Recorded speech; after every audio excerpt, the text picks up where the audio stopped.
ओम शांति। जैसी करनी वैसी भरनी। किसी को रुलाया है तो आपको भी रोना पड़ेगा। जो हम कर्म करते हैं उसका फल हमें मिलता है। भगवान ने हमें यही शिक्षा दी है। परमात्मा यही कहते हैं कि क्रिया की प्रतिक्रिया होती है। जो आप दूसरों को देते हो वो आपको जरूर मिलेगा।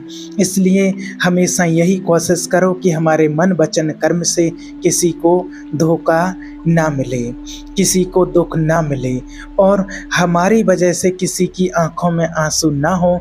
क्योंकि एक हमारे लिए किसी की आंखों में आंसू होना और हमारी वजह से किसी की आंखों में आंसू होना, दोनों बातों में बहुत फ़र्क होता है। इसलिए हमारे लिए तो किसी की आंखों में प्यार के हों, लेकिन हमारे वजह से, हमारे दुख के कारण किसी की आंखों में आंसू ना हो। नहीं तो अगर हमारे दुख के कारण किसी का एक आंसू गिरता है तो हमें कितनी आंसू की धार बहानी पड़ेगी, ये कह नहीं सकते हैं। आपने माँ को रुलाया, परिवार में किसी को भी रुलाया या दुनिया में किसी को रुलाया तो एक दिन आपको भी जरूर रोना पड़ेगा। जैसी करनी वैसा फल जरूर मिलता है। जिस व्यक्ति की जिस तरह की भावना होती है उसी के अनुसार उसके कर्म होते हैं और जैसा उसका कर्म होता है वैसा ही उसको फल मिलता है। एक समय की बात है, एक बहुत ही प्रसिद्ध नगर था। उस नगर में एक राजा रहता था। वह राजा जब धीरे धीरे बूढ़ा होने लगा तो उसकी जो रानियां थीं वो उसकी उपेक्षा करने लगी थीं और जो राजा था वो रानियों की उपेक्षा को सहन नहीं कर सका और चिंतित रहने लगा। एक दिन उसने अपने वैद्य को बुलवाया और उस वैद्य से कहा कि हे वैद्यराज, क्या आप कोई इस तरह की दवाई को तैयार कर सकते हैं जो मेरी खोई हुई जवानी को वापस कर सके। उस वैद्य ने सोचा कि यह राजा तो बहुत ही मूर्ख है। यह जो फिर से जवान होना चाहता है, यह जानता है कि संसार में जो व्यक्ति एक बार बूढ़ा हो गया तो वो दोबारा फिर से जवान नहीं हो सकता है। और ये मुझसे कह रहा है कि मुझे ऐसी दवाई करके दो जिससे मेरी खोई हुई जवानी वापस आ जाए। यह राजा जब इतना मूर्ख है तो इससे धन ऐंठना कोई बुरी बात नहीं है। इसलिए मैं कोई ऐसी तकरीब अपनाता हूँ जिससे ये राजा मेरे ही जाल में फंस जाए। और उस वैद्य के मन में उस राजा के प्रति जो भावना थी वो अच्छी नहीं थी। वो उससे धन ऐंठना चाहता था। उस राजा की मूर्खता पर वो उसका राज्य भी हड़पना चाहता था। उस वैद्य ने कहा कि राजन, दवा तो मैं तैयार कर सकता हूँ और उस दवा से मैं जानता हूँ कि आपको पूरी तरह से लाभ भी होगा, लेकिन इसके लिए मेरे द्वारा जो भी बातें हैं वह आपको स्वीकार करना होगा और उसका आपको पालन भी करना होगा। राजा ने पूछा कि कौन सी बातें हैं। उस वैद्य ने कहा कि इसके लिए आपको करीब 1 साल तक तहखाने में रहना होगा। राजा ने कहा कि किस लिए। उसने कहा कि यह दवा तभी अपना प्रभाव डाल पाएगी जहाँ पर सूर्य की किरणें ना पहुँच सकें। तहखाना ऐसी जगह है जहाँ पर सूर्य की किरणें नहीं पहुँच सकेगी और यह दवा तभी अपना पूरा प्रभाव दिखा पाएगी। वैद्य ने कहा कि यदि आपको जवान होना है, आप बुढ़ापे से छुटकारा पाना चाहते हैं तो ये त्याग आपको करना होगा। वैद्य की बात को सुनकर राजा ने कहा कि ठीक है वैद्यराज, मैं तय खाना बनवाने का निर्देश देता हूँ।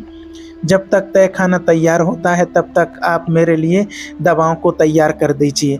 राजा की बात को सुनकर वैद्य कहने लगा कि हे राजन, तहखाना तो आप तैयार करवाएंगे, लेकिन मेरी एक शर्त और भी है, वह भी आपको मानना होगा। उस तहखाने में आपको अकेले रहना होगा और आपके सेवक जो भी आप तक दवा और भोजन पहुंचाएंगे वो केवल तहखाने के दरवाजे पर ही रख करके वापस चले आएंगे। यदि आपको यह सारी चीज़ें मंजूर हों तो मैं दवा को तैयार करूं।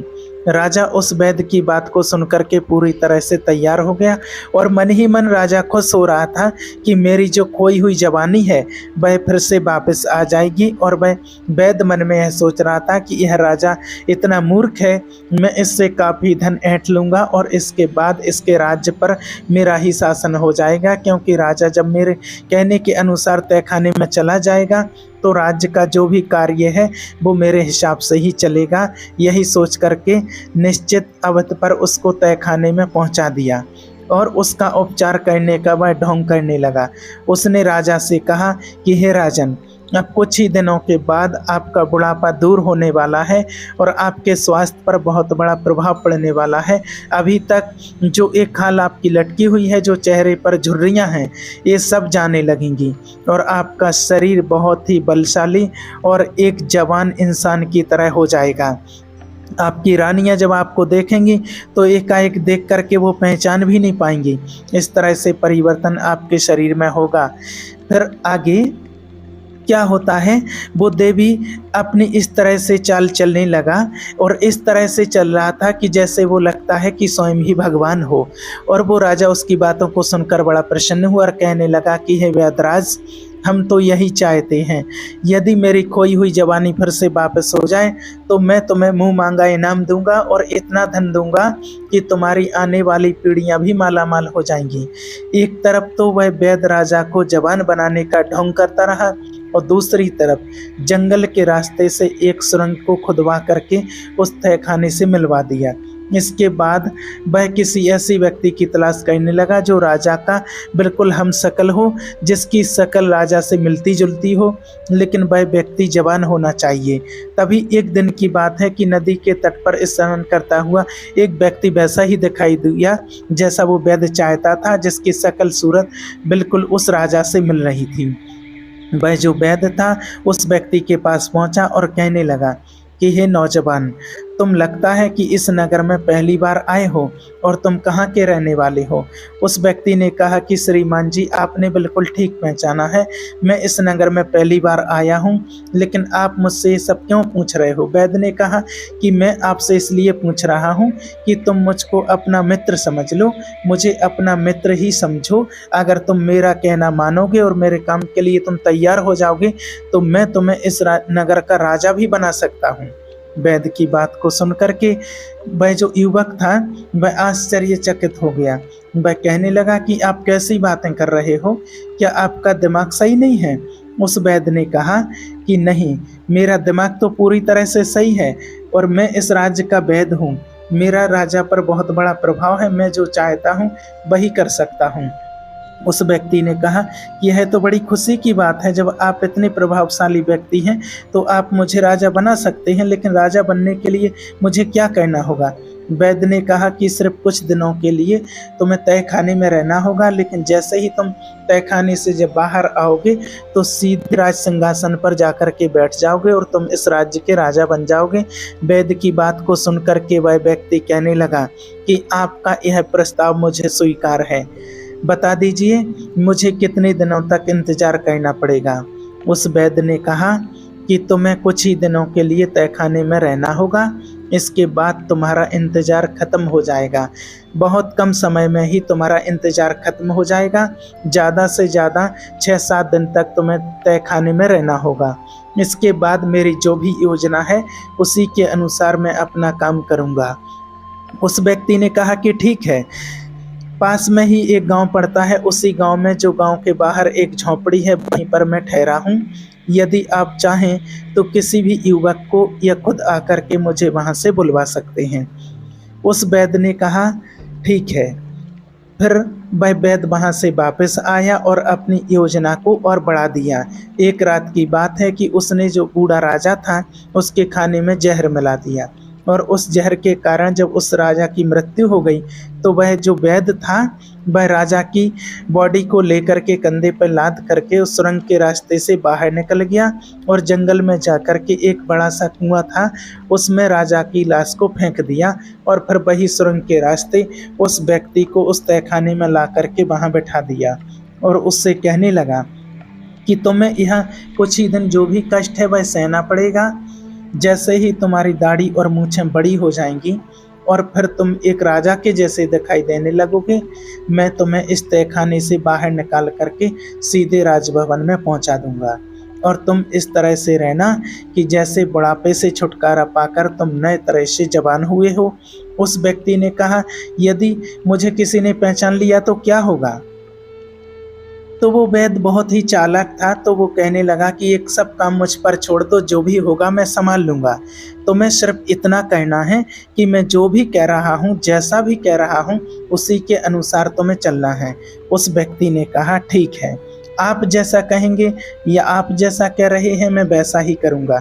इसके बाद वह वैद्य वहाँ से निकल कर के राज दरबार में पहुँचा और जो भी वहाँ पर मंत्री और सभासद थे उन सब के पास पहुँच कर के कहा कि आप सब के लिए एक बहुत खुशखबरी है। मेरी दवाओं ने महाराज के ऊपर ऐसा असर किया है कि महाराज फिर से जवान हो गए हैं। कल वह महल में आएंगे और आप लोग उनके स्वागत के लिए तैयार रहना। फिर वहाँ के मंत्रीगण कहने लगे हम अपने राजा के नए रूप का भरपूर स्वागत करेंगे। फिर वहाँ से वैद्यराज सीधे रानियों के दरबार में पहुँच गया और वही बात उन दोनों रानियों से कही। इस बात को सुनकर के दोनों रानियाँ बड़ी प्रसन्न हो गईं। उन्होंने वैद्य को बहुत सारा धन निकाल करके दे दिया। योजना के अनुसार अगले ही दिन वह वैद्य तहखाने से उस व्यक्ति को ला करके सिंहासन पर बैठा देता है। फिर उस नए राजा को सभी रानियां और वहाँ के मंत्री देख करके हैरान हो जाते हैं, क्योंकि वह राजा बिल्कुल एक युवा पुरुष दिखाई देने लगा था। फिर भी उनकी दोनों रानियां और उनके मंत्री इस बात से सहमत हो गए कि यही उनके राजा हैं। इतना ही नहीं, उस वैद्य ने राजा बने युवक से यह भी कहा कि राजन, आपका जो पुराना नाम था वह आप बदल दीजिए, क्योंकि अब आपका शरीर भी नया हो गया है, इसलिए आपका नाम भी नया होना चाहिए। उस व्यक्ति ने कहा कि वैद्य जी, आपसे अच्छा नाम और कौन रख सकता है। जब आपने मुझे बुढ़ापे से जवान बना दिया है तो आप एक अच्छा सा नाम भी सोच करके रख दीजिए। फिर उस वैद्य ने जो भी नाम उस राजा का रखा वो सभी को पसंद आया और सभी ने उसकी सराहना की। अब एक नए नाम से वो राजा प्रसन्न हो गया था। उसी नए नाम से उस राज्य में उस राजा की जय जयकार होने लगी। कुछ दिन तो राजा और वो वैद्य था एक दूसरे के इशारों पर चलते रहे, लेकिन परिस्थितियां उसके अनुकूल जब हो गईं और सब कुछ सामान्य हो गया तो राजा ने वैद्य की उपेक्षा करना शुरू कर दिया। यह देख करके वो बड़ा दुखी हो गया। एक दिन उसने एकांत में राजा से कहा कि राजन, सिंहासन प्राप्त करते ही मेरी उपेक्षा करना शुरू कर दिया आपने। आपको याद है कि क्या वचन आपने मुझे दिया था? वह राजा कहने लगा कि कैसा वचन, कैसे वचन की बात कह रहे? वैद्य ने कहा कि मैं उसी वचन की बात कह रहा हूँ जो आपने मुझसे पहले वादा किया था। आप भविष्य में राज्यकाज मेरे ही अनुसार चलाएंगे, लेकिन आप तो मुझसे कुछ भी नहीं पूछते हैं। राजकार्य में तो आप मंत्रियों के परामर्श से ही चलाने लगे हो। फिर वैद्यराज से उस राजा ने कहा, तुम वैद्यराज हो, मंत्री नहीं, इसलिए तुम्हारा परामर्श लेना मेरे लिए आवश्यक नहीं है। इस बात को सुनकर के जो वैद्य था वह क्रोधित हो गया और चेतावनी भरे हुए शब्दों में कहने लगा कि हे राजन, यह मत भूलिए कि इस सिंहासन पर मैंने ही प्रतिष्ठित किया है। मेरे ही प्रयास के कारण इस राज्य के राजा बने हुए हो। फिर सिंहासन पर बैठे हुए उस राजा ने कहा कि तुम झूठ बोल रहे हो, तुम कैसे बातें कर रहे हो? तुम मुझे राज सिंहासन पर बैठाने वाले कौन हो सकते हो? यह राज सिंहासन मैंने अपने पूर्व जन्म के कर्मों से प्राप्त किया है। मैंने अच्छे कर्म किए, त्याग किया, तपस्या किया, उसी का प्रमाण है कि मैं आज राजा बना हुआ हूँ। यह सिंहासन हमको अपने पूर्व जन्म के तप के और त्याग के फलस्वरूप ही प्राप्त हुआ है। यह आप कैसी बातें कर रहे हो वैद्यराज? उस व्यक्ति ने कहा कि समय आने दो, सब कुछ पता चल जाएगा और इसका प्रमाण भी वैद्यराज तुम्हें मिल जाएगा कि मैंने कैसे अपने पूर्व जन्म के कर्मों के अनुसार इस राज्य के सिंहासन को प्राप्त किया है। राजा की बात को सुनकर जो वैद्य था वो बड़े ही सम्मानित मन से वहां से चला गया और वो मन ही मन राजा को कोसने लगा कि धोखेबाज धूर्त कहता है कि मेरे पूर्व जन्म के तप के स्वरूप यह सिंहासन मुझे मिला है। समय आने दो, मैं देख लूँगा कि तेरे तप और त्याग का कैसा तुमको परिणाम मिला है। धीरे धीरे समय बीतता गया। एक दिन राजा नाव में विहार करने के लिए अपने मंत्री और सभासदों के साथ वैद्य के साथ नदी के किनारे पहुंचा। नदी के जल में बहते हुए उसने 5 कमल पुष्प देखे। फिर उसने आदेश दे करके कहा कि वो 5 फूल निकलवाए और फिर ध्यान से देखते हुए कहने लगा, आश्चर्य, यह फूल तो बिल्कुल सोने के लगते हैं। जीवन में मैंने कभी इतने अद्भुत कमल के फूल नहीं देखे हैं। उसने कहा कि हाँ। राजा मंत्री ने भी सहमति जताई कि ऐसे फूल तो मैंने पहली बार देखे हैं। देखिए तो इनमें कितनी सुंदर सुंदर पीली किरणें निकल रही हैं। ये तो आपको अपने सरोवर में लगवाना चाहिए। राजा ने वेद की ओर इशारा करते हुए कहा कि वैद्यराज, आप तो वनस्पति शास्त्र के बहुत गहरे जानकार हैं। बहुत सी जड़ी बूटियों को आप देखते ही पहचान लेते हैं कि यह कौन सी जड़ी बूटियां हैं, और जाकर के उस स्थान का पता तो लगाइए जहां से ये फूल नदी में बह कर के आए हैं, और यदि हो सके तो इनके कुछ बीज भी ले आइएगा। मैं इन्हें अपने सरोवर में लगवाना चाहता हूँ।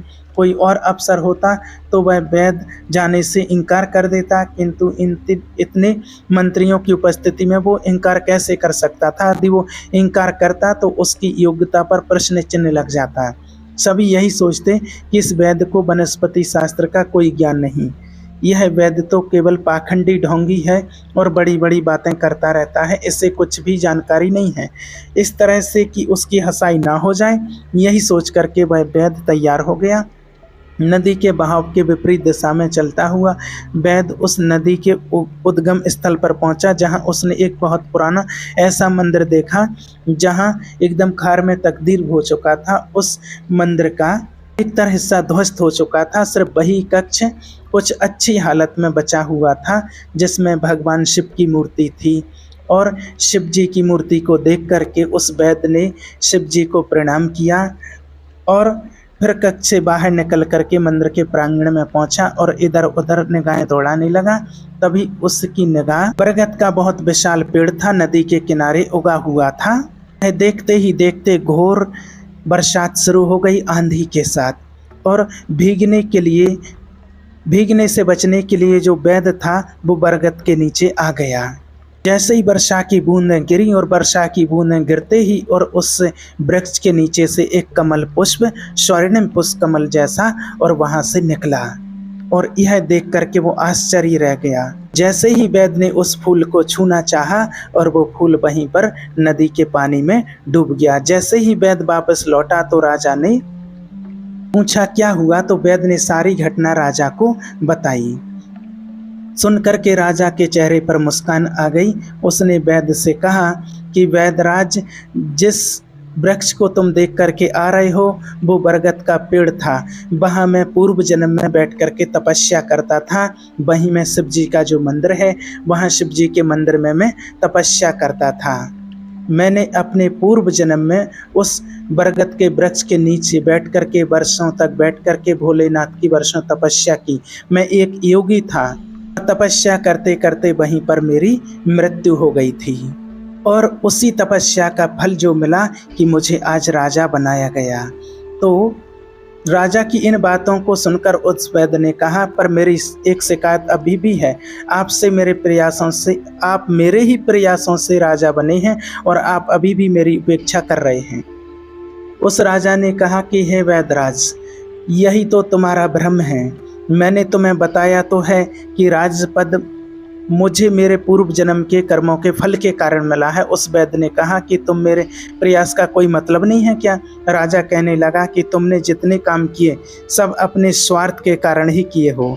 मैं तो तुमसे कुछ ऐसी बातों को भी जानता हूँ जिसके कारण मैं तुम्हें सूली पर भी चढ़ा सकता हूँ, लेकिन मैं ऐसा नहीं करूँगा, क्योंकि तुमने मेरे साथ जो भी किया है और किसी के साथ जो भी किया है उसका फल तो तुम्हें ईश्वर देगा।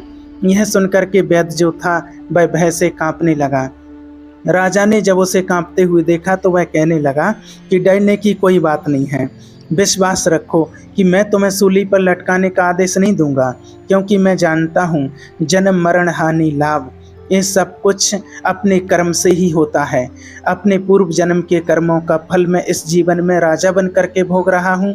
तुम अपने कुछ कर्मों का फल अगले जन्म में भोगोगे। हो सकता है कि इस जन्म में ही तुम्हारे जो कुकृत्य हैं उसका फल तुम्हें भोगना पड़ेगा।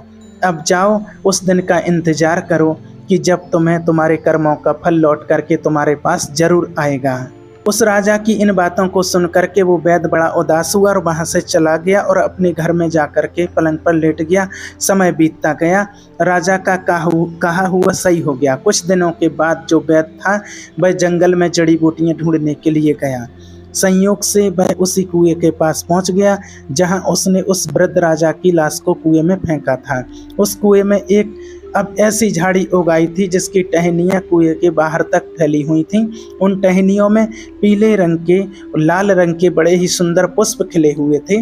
वैद्य उन फूलों को देख करके उनको मंत्रमुग्ध हो गया और उनको तोड़ने के लिए वह अपने आप को रोक ना सका। वह कुएं के पास जैसे ही पहुंचा और नीचे झुक करके जैसे ही झाड़ी से फूल तोड़ने का प्रयास कर रहा था, एकाएक उसका पैर फिसला और वह उसी कुएं में जाकर के गिर गया। वैद्य ने सहायता के लिए बहुत ही आवाज़ लगाई, लेकिन उस सुनसान घने जंगल में उसकी आवाज़ सुनने वाला कोई नहीं था। उसे बचाने के लिए कोई भी नहीं आया। वही परिणाम हुआ जो उसने राजा के साथ किया था। भूखा प्यासा वैद्य उसी कुएं में तड़प तड़प के मर गया। तो देखिए कैसे अपने कर्मों का फल भोगना पड़ता है। भगवान कहते हैं कि हर मनुष्य आत्मा को अपने अच्छे और बुरे कर्मों का फल एक ना एक दिन जरूर भोगना ही पड़ता है। इसलिए हर व्यक्ति को अपने जीवन में हमेशा अच्छा करना चाहिए, ना तो किसी का बुरा सोचना चाहिए और ना किसी के साथ बुरा करना चाहिए और ना ही किसी को कष्ट देकर रुलाना चाहिए। जो मनुष्य अपने जीवन में सच्चा व्यक्ति बन करके रहता है, हमेशा उसी की जीत होती है, सत्य की हमेशा जीत होती है। हमेशा मनुष्य आत्मा को सत्कर्म करना चाहिए। सभी व्यक्तियों का मान सम्मान, यश कीर्ति, सभी व्यक्तियों का मान सम्मान, यश कीर्ति और सत्कर्म से ही प्राप्त होती है और सदाचार से ही प्राप्त होती है। यही मनुष्यों का सच्चा और अच्छा जीवन होता है। हर व्यक्ति को अपने जीवन में इसी राह पर चलना चाहिए। परमात्मा भी हमसे यही कहते हैं, भगवान ने भी यही संदेश दिया है, यही शिक्षा हम बच्चों को दी है कि सबका भला करो, सबका कल्याण करो, किसी का भी ना बुरा सोचो और ना बुरा करो, तो तुम्हारा कभी बुरा नहीं होगा। ओम शांति।